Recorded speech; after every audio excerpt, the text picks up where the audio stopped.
Chapter 4. This chamber holds no secrets. The students were once again dropped onto another stone floor. This time, the floor was wet and led up to a giant pool.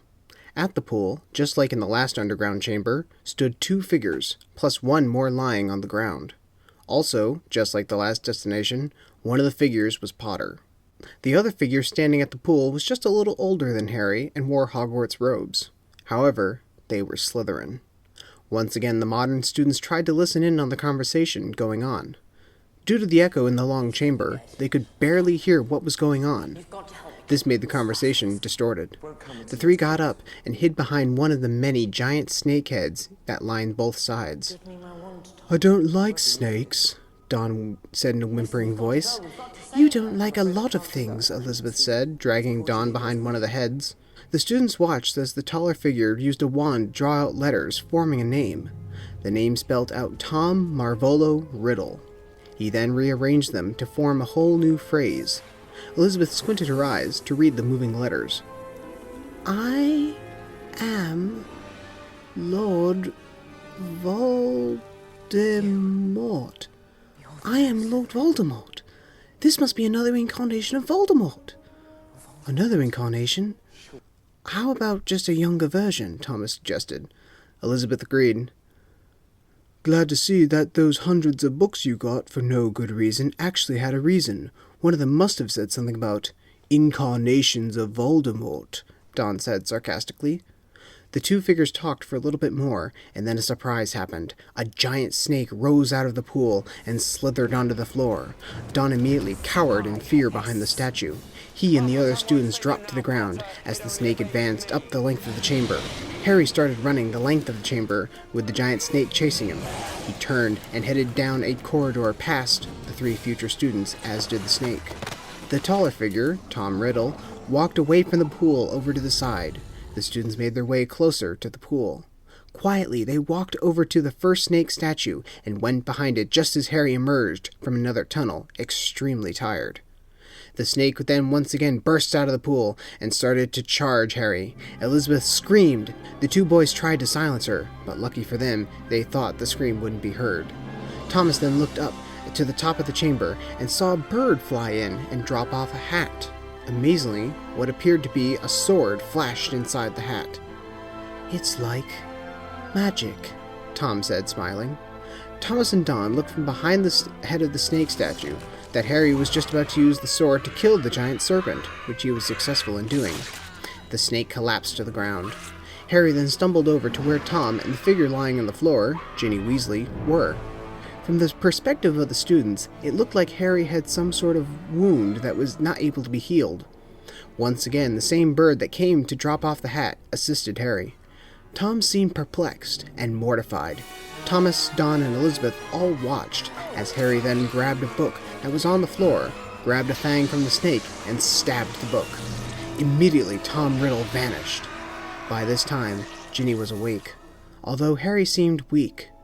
The same bird then came one last time to Harry's aid. "Elizabeth, what is that bird doing to Harry?" Elizabeth propped herself so that she could see what was going on. The bird then landed next to Harry and was crying on Harry. "That's a phoenix. Their tears have healing powers. Honestly, once this is all done, you are both going to spend an entire day with me in the Hogwarts aviary." Thomas and Dawn both rolled their eyes. As Elizabeth had said, the bird did have healing powers, and Harry was cured from his wound. The 2 got up and helped each other out of the chamber through the sewer-like door in the back.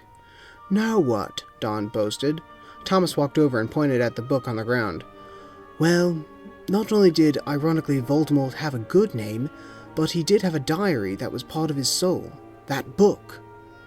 "Oh, that's gross," Dawn remarked, making a disgusting face.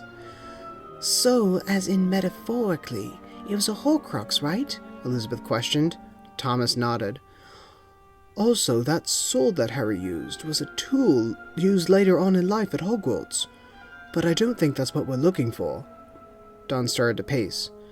"So if it's not the diary or the sword, it must be the hat.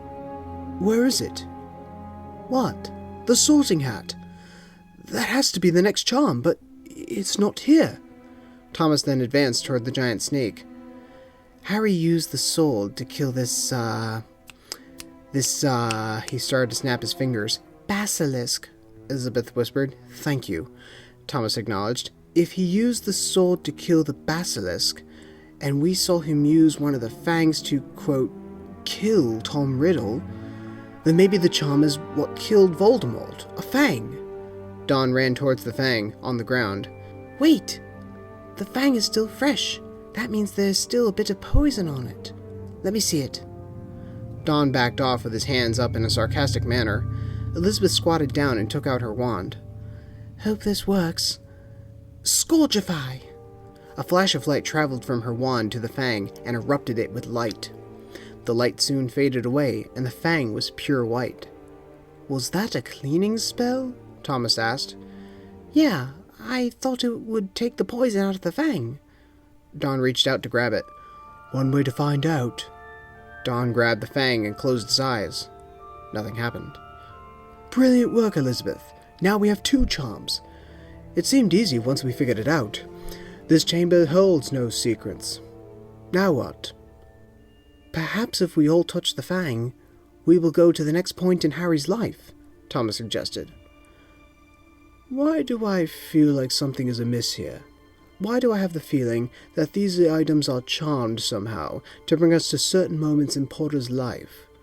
Why do I feel like this is too easy? Don asked his friends, who decided to ignore him. All 3 students touched the fang, as they did with the stone, and vanished from the chamber where the corpse of the dead snake lay until only its skeleton would be left.